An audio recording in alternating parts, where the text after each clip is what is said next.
Marina, j'espère que vous allez bien, c'est Divoris. Bon, j'essaie de retrouver le créneau pour les vidéos, donc je vois vos commentaires, je les lis, mais parfois je réponds aussi. Voilà. Bon, aujourd'hui, avant d'entrer dans le vif du sujet, je tiens déjà à vous informer qu'à partir de dimanche soir, on va recommencer les lives. Donc, à partir de dimanche soir, je vais faire un live et je vais essayer de reprendre le fil parce que tout ce que j'étais en train de faire à côté est déjà, est déjà presque arrivé à son terme. Donc, je vais avoir un peu plus de temps. Donc, à partir de dimanche prochain, je recommence à refaire les lives. Voilà. Et vous pouvez garder vos questions. Et si possible, même, je pourrais faire des lives de consultation. C'est vrai que c'est très difficile de consulter avec uniquement le nom, mais on s'en sort quand même. Je pense que quand on fait souvent, on s'en sort, voilà. Ou alors, je vais lancer le live avec ce téléphone et vous allez m'écrire dans mon numéro que vous avez là et je vais lire vos messages. Vous allez écrire votre nom, votre photo et vous allez envoyer. Je vais faire la constatation grâce à cela. Voilà. Et vous serez en live en même temps. Et bon, aujourd'hui, je vais parler d'un sujet quand même important. C'est par rapport à un patient. Vous avez parlé de l'histoire du patient lorsque j'étais allé faire un rituel à l'eau et que on avait refusé l'offrande, que j'ai dû faire des demandes et tout. Il a même dit en bas, il était en commentaire, il a commenté la vidéo, il a dit que oui, c'était de lui. Voilà. Il a parlé de son cas parce que, bon, chaque jour, on ne cesse d'apprendre. Déjà, c'est ça la base de la spiritualité. Donc, je ne voulais pas lui dire, mais je pense qu'il a deviné vu qu'il lui a parlé de ça. Le patient en question a un problème karmique. Et vous savez, le karma peut avoir plusieurs origines. Le premier karma que l'on reçoit est héréditaire. Tout le monde naît avec un karma qui se transmet de génération en génération. Il peut être positif comme il peut être négatif. Mais le fait est que, peu importe ce qui se passe, vous allez toujours naître avec une influence externe, une influence ascendante qui ne dépend pas de vous. Donc vous-même aussi, pour protéger vos enfants, évitez de leur laisser un très mauvais karma en héritage.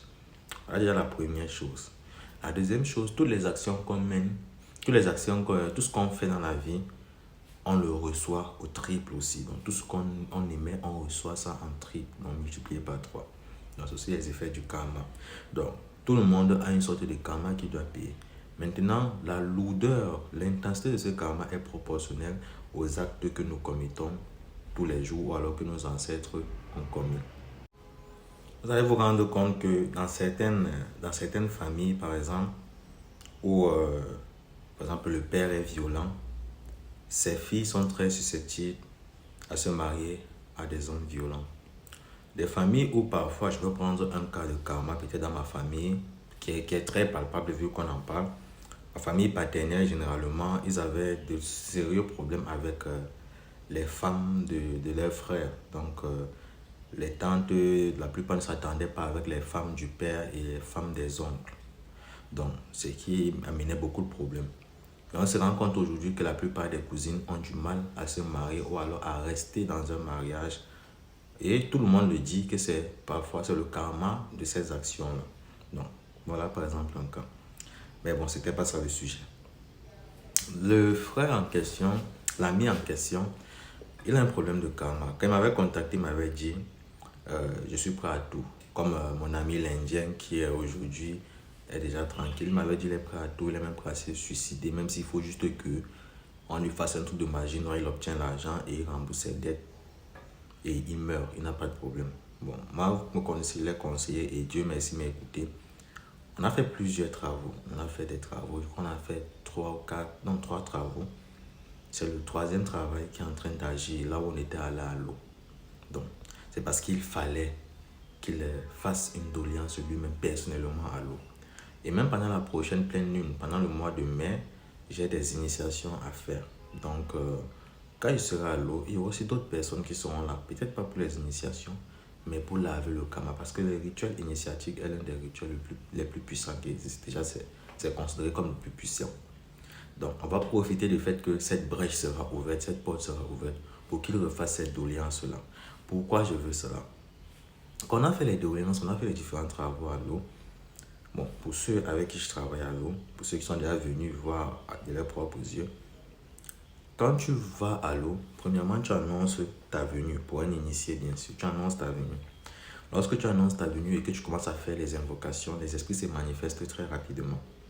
Toujours, c'est toujours comme ça. À part s'il y a un sérieux problème, mais ils se manifestent rapidement. Mais le fait que les esprits se soient manifestés, ça ne veut pas dire pour autant qu'ils ont accepté la doléance ou bien qu'ils ont accepté le rituel, les offrandes que tu es venu leur faire. Il faut nuancer les choses. Donc, les esprits se manifestent très rapidement. Et lorsque les esprits se manifestent, s'ils ne sont pas contents, ils te montrent leur mécontentement. C'était le cas, mon ami, je vous avais parlé que lorsque j'ai commencé à faire les présentations, je me rends compte que le coq de sacrifice, parce que c'est le coq qui ouvre les portes, est décédé. Je parle, je me débarrasse du cadavre, je fais le rituel avec les bougies commencent à pétiller. Donc quand je commence à faire les rituels, comme si je présente l'offrande aux bougies avant de verser à l'eau, les bougies commencent à pétiller, ça fait comme les explosifs pour enfants là. Je me rends compte qu'il y a quelque chose qui ne va pas. Après, on me dit clairement que ça ne va pas. Voilà, telle personne, il faut qu'ils viennent ici. Voilà, on fait ce qu'on avait à faire. On envoie l'offrande. On ne prend pas. Parce que quand tu envoies l'offrande à cette eau-là, l'offrande ne part pas. À un moment, ça entre directement. Donc, ça descend. Comme s'il y a quelque chose qui tire ça dans l'eau. Voilà, c'est ça de quoi je parle. Donc, ça ne partait pas. Donc, il a fait d'autres choses. J'avais même sacrifié un bélier ce jour-là. Les choses se sont améliorées quand même. Quelques temps après, je suis encore allé à l'eau. Je voulais parler de deux expériences. Je suis encore allé à l'eau. Cette fois-ci, c'était avec une dame. La dame qui est venue pour l'initiation, je crois, elle avait fait. Je vous ai montré un message où elle disait que son dos lui fait mal, la colonne vertébrale, tout ça. Elle aussi, par exemple, dans son cas, il y avait un problème parce que je n'avais pas annoncé sa venue. Parce que quand tu pars dans une eau où tu n'es pas reconnu, où ce n'est pas la terre de tes ancêtres, que c'était bien camerounaise, on doit annoncer ta venue. Donc, je n'avais pas annoncé sa venue. J'arrive à l'eau, j'entends comme s'il y a un animal qui crie dans l'eau. Un peu comme s'il y a une machine. Je ne sais pas comment vous expliquer ça. Un peu comme s'il y a un cri un animal en fait. J'entends ces cris. Bon, moi, je me dis d'abord que non, ce n'est pas mystique, ça doit être naturel. Peut-être c'est le barrage qui fait un bruit ou quoi que ce soit. Puisque le barrage n'est pas loin. Mais du côté où je suis, l'eau descend avant d'aller au barrage. Donc, je ne suis pas après l'eau du barrage, je suis avant l'eau qui part au barrage. Non. En fait, quand j'arrive, non, dès que j'arrive près de la rive où je fais les rituels, je sens qu'on me bloque. Donc, j'ai du mal à avancer. Je tombe même. Alors, je me rends compte que non, là, il y a un problème. Après, je tends l'oreille, je demande à la dame, est-ce que vous entendez un bruit? Elle me dit non. Parce que c'est ça la ligne, c'est ça parfois le problème. Parce que parfois, on se dit souvent que ce que nous entend, c'est naturel, tout le monde entend. Elle me dit non, il n'entend rien. Je demande au chauffeur. Le chauffeur dit non, il n'entend rien. Et là où je tape dans la nuque de mes deux frères avec qui je travaille, que j'essaie de que je montre certaines choses, à qui je montre certaines choses, ils sont plus dans la tradition. Et là, ils me disent que oui, nous aussi on entend un grondement et tout. Parce que n'avait pas annoncé sa venue. Mais je suis venu, j'ai parlé, j'ai dit ce qu'il fallait dire. Après, ils m'ont dit, ok, elle va faire une offrande aux gens de ce village, elle va faire ça, elle va faire ça et tout. On a fait son travail. Donc, c'est pour vous dire que quand on part déjà à l'eau, il y a des précautions à prendre. Et quand on accepte ton travail à l'eau, même si ça prend 10 ans, tu seras satisfait. Si on accepte ton travail, bien sûr. Voilà. Donc, quand on peut faire un rituel, ça ne veut pas forcément dire qu'on a accepté. Revenons donc sur le cas du monsieur qui avait un problème de karma. Moi, on était là pour faire plutôt un rituel de prospérité. Qu'est-ce qu'il fallait faire? Il fallait modifier les choses. Donc, et vu que c'était un moment où il avait tellement de difficultés, je crois que vous allez voir les captures d'écran là, il avait tellement de difficultés, on décide, donc je ne lui dis pas, mais moi maintenant j'ai décidé de faire un travail karmique, de faire un travail de karma, j'ai fait les doléances et tout, ça part. Quand je rentre, il me dit comme quoi il a une visite et tout, il me raconte là, le rêve qu'il a fait, comment une femme est venue lui dire, bref, tout le temps qui passait, après les différents travaux, il ne faisait que recevoir des visites avec des messages. On lui disait des choses, il faisait des offrandes qu'on demandait de faire. Maintenant, alors, tout récemment, mais les choses n'étaient pas encore décantées. Tout récemment, il m'appelle, il me dit, maître, il y a quelque chose qui est en train de se faufiler parce que je viens d'avoir un contrat. Il m'envoie tout le message qu'il vient d'avoir un contrat pour construire les caniveaux. Et ça fait 4 ans qu'il n'avait plus eu de contrat. Il dit que donc, ça veut dire que c'est une bonne chose. Maintenant, qu'est-ce qu'il faut faire? Il faut rentrer à l'eau. Ce que je vais aller faire pendant la pleine lune de mai. Il faut rentrer à l'eau maintenant pour faire le rituel de prospérité. Et encore faire des doléances, parce que quand tu parles, tu demandes, tu n'imposes pas. Pareil encore, j'ai eu un cas toujours aussi avec une dame qui a aussi un problème de karma, parce qu'elle est censée être une princesse, donc une prêtresse des eaux. Donc elle ne devrait pas se marier, elle ne devrait pas avoir d'enfants. Elle s'est mariée, elle a des enfants. C'est une femme qui a un charme fou. Elle-même m'a dit qu'elle est une fille de l'eau. Après, c'est la première fois qu'on se voit en face. Elle me dit, je sais que vous êtes arrivé. C'est elle qui m'envoie le message, je sais que vous êtes arrivé. Vous venez d'entrer dans la ville. Je dis, ah bon? Elle me dit, oui. Et je venais effectivement d'entrer dans la ville. Quand on se voit, elle me dit, non, je sais, c'était comme ça que je suis né. Voilà, je dis, ok. Elle était très belle. Le jour-là, mais il y avait certaines personnalités du Cameroun. À l'hôtel où on était, certaines grandes personnalités du Cameroun. Et je voyais comme ils étaient omnibulés par elle. On a parlé et tout et tout. Elle m'a raconté son histoire. Et je lui ai dit, effectivement, tu ne devrais pas te marier, tu ne devrais pas avoir d'enfant. Tu as eu tout ce que tu voulais, tu as de l'argent, tu as eu un mari qui n'avait rien, mais ton étoile a fait prospérer ton mari jusqu'il est devenu multimillionnaire. Voilà, tu as tout. Tu vis dans toutes les communautés, tu as un très grand poste international. Mais aujourd'hui, tu es en train de vouloir s'effondrer, surtout sur le côté familial, dans ton mari et tes enfants. On va aller là-bas, on va faire des doléances parce qu'elle ne veut pas se faire ici. On est allé, on a fait des doléances et tout. Quand on fait des doléances, c'était pour qu'on résolve le problème de son couple. Maintenant, et aussi il y avait des hommes qui étaient trop intéressés par elle. Quand on a fait le travail, les hommes ont encore commencé à se manifester. Même son meilleur ami, quoi, il va se reconnaître dans la vidéo, a commencé à se manifester et tout, et tout, et tout. Et son mari aussi s'est manifesté positivement. Mais tout d'un coup, il est en train de se rétracter aussi. Et mais je ne comprends pas. Moi aussi, je ne comprends pas, vu que tout le monde est venu demander pardon, les belles-sœurs, voilà, voilà. Tu vois, elle-même, elle dit qu'elle voit le mari, elle sentait que le mari avait mal et tout, et tout, et tout. Mais, il s'est encore rétracté. Bon, moi, je me suis dit, parce que tu peux faire un travail, mais il faut aussi analyser les choses. Donc, à ce moment, nous savons qu'elle a un karma. Elle doit être initiée, mais elle ne veut pas le faire. Peut-être c'est ce qu'on exige avant qu'elle obtienne tout ce dont elle a besoin, je ne sais pas. Mais bon, c'est ça mon analyse. Et je voulais dire quoi dans cette vidéo? C'était tout juste pour vous dire que quand vous allez faire un travail, sachez déjà une chose, même si on ne vous le dit pas, vous avez un karma. Maintenant, le maître peut voir le cas du karma si c'est trop lourd. J'ai eu le cas d'un monsieur, je ne sais pas si c'est pour vous faire jouer les audios ici, je vais essayer de vous faire jouer les audios, où j'ai fait la consultation du monsieur, mais ces audios sont longs. Hein. Donc, j'espère que je vais essayer de jouer les parties importantes. Et dans la consultation, on m'a dit le monsieur a un karma du côté paternel, c'est un papa. Lui-même, il s'est demandé, mais c'est quelle histoire ça? Il a donc appelé son grand frère, qui est aussi un vieux, quelqu'un qui est très âgé. Il a demandé à son grand frère, mais je suis allé quelque part, voilà ce qu'on me dit. C'est donc là qu'il apprend il apprend à son grand frère que leur grand-père paternel était un esclavagiste. Donc, il capturait des gens pour les vendre aux colons. Et c'est ce karma qui est en train de traîner. Et lui, maintenant, dans chaque famille, il y a celui qu'on appelle le messie de la famille. Donc, la génération de son père, le messie n'a pas fait ce qu'il fallait faire. Maintenant, dans sa génération, c'est lui qui doit faire ce qu'il faut faire. Voilà encore une situation du karma. Vous voyez à quel point le karma peut impacter vos vies. Donc, je voulais dire que quand vous allez vers un travail spirituel, un maître spirituel, il y a toujours une affaire de karma. Ça n'existe pas quelqu'un qui n'a pas de karma. Maintenant, le maître peut voir le karma si c'est vraiment intense, comme ce que j'ai dit là. Si c'est vraiment intense, comme dans cette mesure-là. Mais il y a toujours un karma. Mais parfois, ce karma peut être considéré comme minime. Mais c'est celui-là qui peut bloquer tout un travail. C'est comme quand vous partez à l'hôpital pour une maladie. Vous allez pour vous soigner. Mais vous pouvez vous rendre... Il y a des gens qui meurent parce qu'ils ont un petit problème à l'orteil. On dit par exemple le célèbre musicien Bob Marley, il est décédé d'un cancer à l'orteil. Pour vous allez dire qu'il fallait juste couper l'orteil, mais on ne sait pas en combien de temps, comment ce cancer s'est répandu jusqu'à affecter les points vitaux.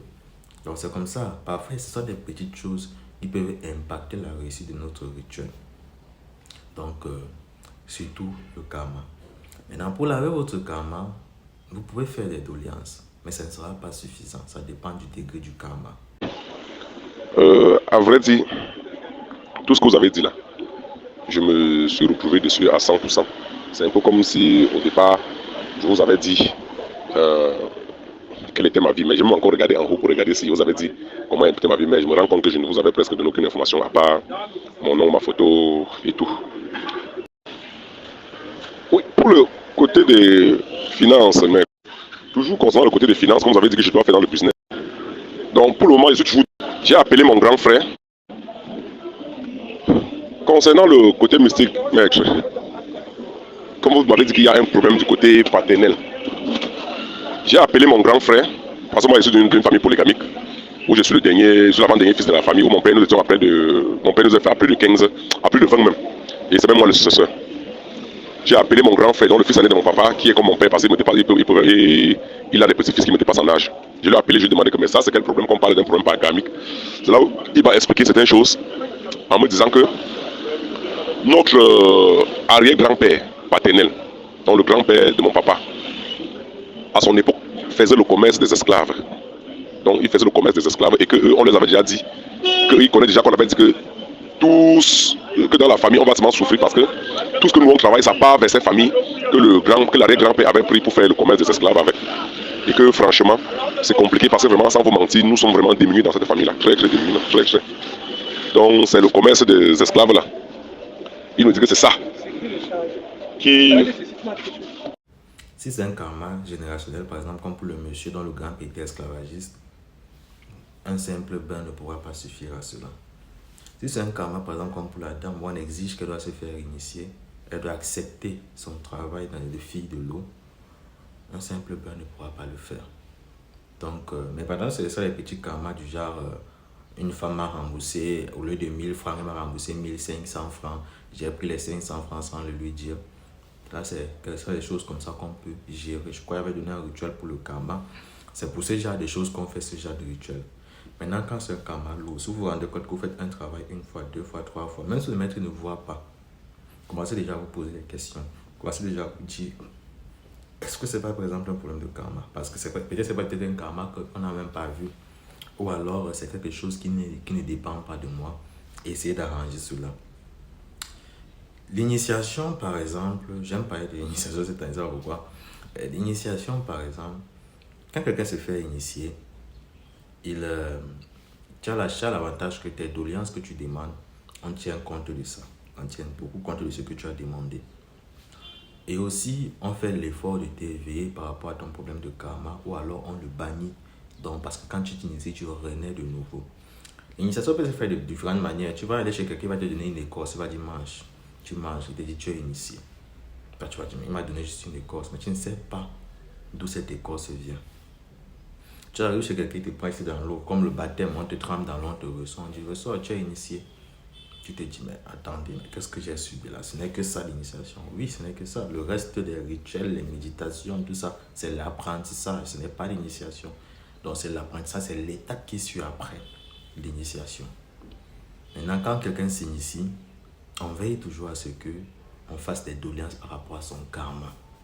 C'est ça que le maître va dire, et je vous conseille souvent vous-même de le dire, que si j'ai un karma, que j'ai un lourd fardeau sur moi, je vous en supplie, pardonnez-moi et tout ce genre de doléances. Une de mes patientes initiées, une de mes amies initiées, toujours au Togo, elle avait un problème. Quand elle est venue, elle m'a dit, on a fait des travaux, ça ne marche pas par rapport à ceci. Mais j'espère qu'en m'initiant, ça va aller. Mais ce qu'elle a demandé, c'est déjà bon. Donc, c'est pourquoi elle voulait même l'initiation. Elle a déjà obtenu. Mais elle veut toujours continuer à rendre hommage aux divinités. Donc, c'est de ça qu'il est question dans cette vidéo. Donc, ça, c'était un peu un enseignement, c'était une causerie entre vous et moi. Vu que je n'ai pas trop d'amis avec qui je vais parler de ce genre de choses. Et quand on va faire des lives, peut-être on va plus causer et tout. C'est pour ça que j'ai dit, il faut que je retrouve Dieu. Je commence encore à refaire des lives. Et Dieu merci, je serai disponible d'ici quelques jours. Donc, à partir de dimanche, là, comme on dit au Cameroun, je vais vous tuer avec les lives. Donc, je me lève comme ça, c'est ma live. Donc, je vais vous tuer avec les lives. Donc, ça sera du genre, quand je me lève comme ça, si je suis de bonne humeur, je programme un live, on fait des lives. Si, bien sûr, les choses ne se passent pas encore un genre de l'autre côté. Voilà, c'est de ça qu'il était question dans cette vidéo. Abonnez-vous, likez la vidéo, partagez massivement la vidéo. Activez la cloche de notification. T'as rien à vous, c'était Divorce.